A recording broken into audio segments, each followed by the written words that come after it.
Good afternoon, everyone. Welcome to our hands-on session for day 3 today. So in the tutorials of day 3, we will be practicing on the parameter estimations. So I will suggest you to download the whole tutorials and put the folders of day 3 and the extension topics in your Google Drive, right? Because during the tutorials in day 3 and extension topics today, we will be downloading and producing a lot of data, right? So it's better to put it somewhere that you can have a full control. All right, so let's go into the day 3. So we have 3 tutorials here, basically teaching you how to use the BLB to run the stochastic sampling to get the samples of the posteriors of the detected event on the parameters. Okay, and also in the extension topics, you can see 8.1 and 8.2. These 2 tutorials are also related to the MCMC.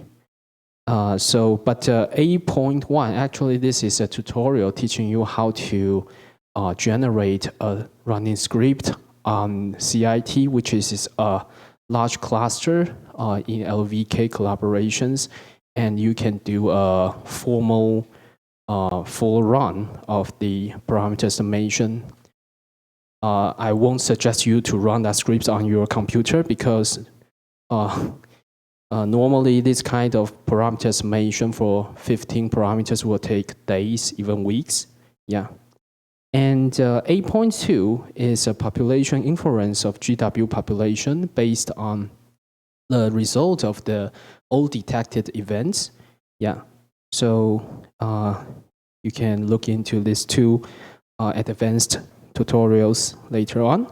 But first, let's take a look at the 3.1, 2, and 3 here.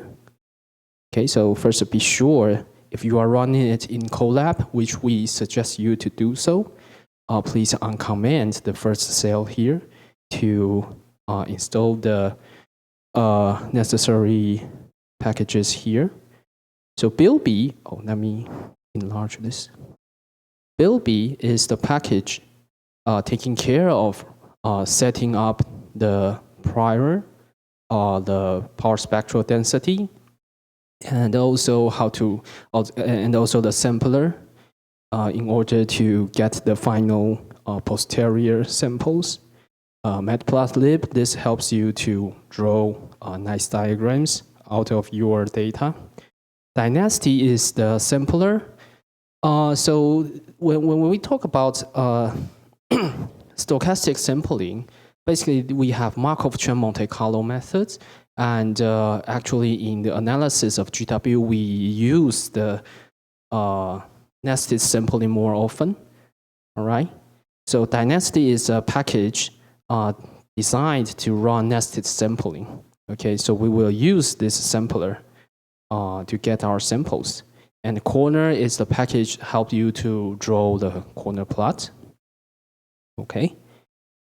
Right, so here we will have to download the data. All right. And but if you just copy everything from the GitHub repo, you will already have this toy model.csv file there. Just to make sure you put this file in your directory. Okay. Then we have talked about the Bayesian inference this morning. So let me skip it. So in 3.1, actually, we are trying to make a parameter summation of a sine Gaussian waves. So in the sine Gaussian waves here, we will have the parameters like the alpha here and the f, the frequency here. So give a example simulated sine Gaussian signal like this, and we add some Gaussian noise to our data. So how do we use the parameter estimation to draw out the posterior functions of this alpha and f here? So this is basically what we are doing in this tutorial. So this cell here, it helps you to build up the sine Gaussian waves, this one, okay? And then we have to do the parameter estimation. So this is the posterior function we are going to use, right? Right? And we will set our prior function first in this cell. And then we are going to get the samples here. So in this cell, basically, we just use the posteriors to do the sampling. It's a rejection sampling.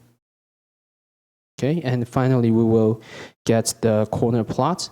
So actually, when we look at this corner plots, these are the histograms of the samples we get from the sampler. Okay, so this is actually the distribution of the posterior function of our setup. So in this case, in the signals of sine Gaussian waves, we only have two parameters, which is f, frequency here, and alpha here. So what's the most probable value of this alpha and the f there? Okay, so we can see that in our posterior function. So when it comes to the gravitational waves, like a CBC event, actually we will have 15 parameters. Okay, maybe I should stop here first, see if there's any questions. Okay, if no, then let me directly jump into the 3.2. So actually in a CPC event, we will have 15 parameters for each event. 8 of them we call the intrinsic parameters, including the mass of the two objects, and the 6 parameters of the spins of each object, and we have other 7 parameters. They are called extrinsic parameters, which is related to the position of the sources to our detectors, right? So in 3.2, actually it will take a lot of time to go through this tutorial 3.2. So first, see the cells here. This is a setup of prior of all of the parameters here. And be aware there are 3 parameters that we actually don't have to include them during the sampling, which is the luminosity distance, coalescence time, but actually I see, let me see. Oh, sorry, actually we only have the luminosity distance. Oh, sorry. Here the setup we actually include all of them to be sampled, right? Yeah. Okay, so we have 15 here. We have to set up the prior, and then we have to define the likelihood, and then the product of likelihood and the prior will be proportional to the posterior, and then we run the sampler. This will be run sampler to get the samples. And after we get the posterior, we can draw out, say, like this is the distribution of our posterior function on chirp mass. Okay, we can draw a corner plot like this, showing the chirp mass, mass ratio, geoscent time, the coalescence time, and also the phase here, right? Yeah.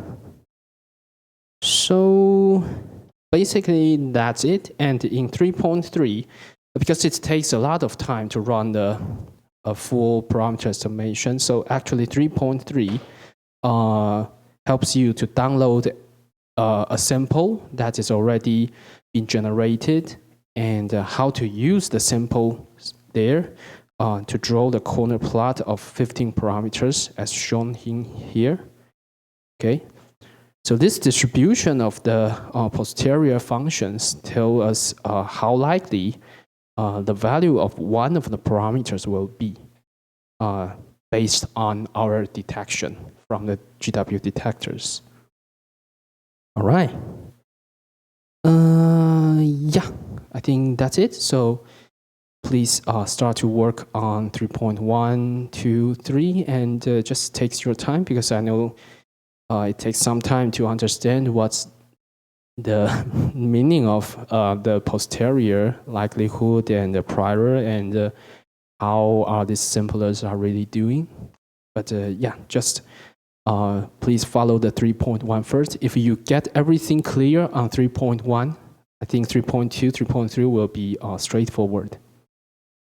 All right, thank you. So for the online participants, if you have any questions, you are welcome to throw your question in chat or in Q&A. We will have people get to you. Okay, thank you very much.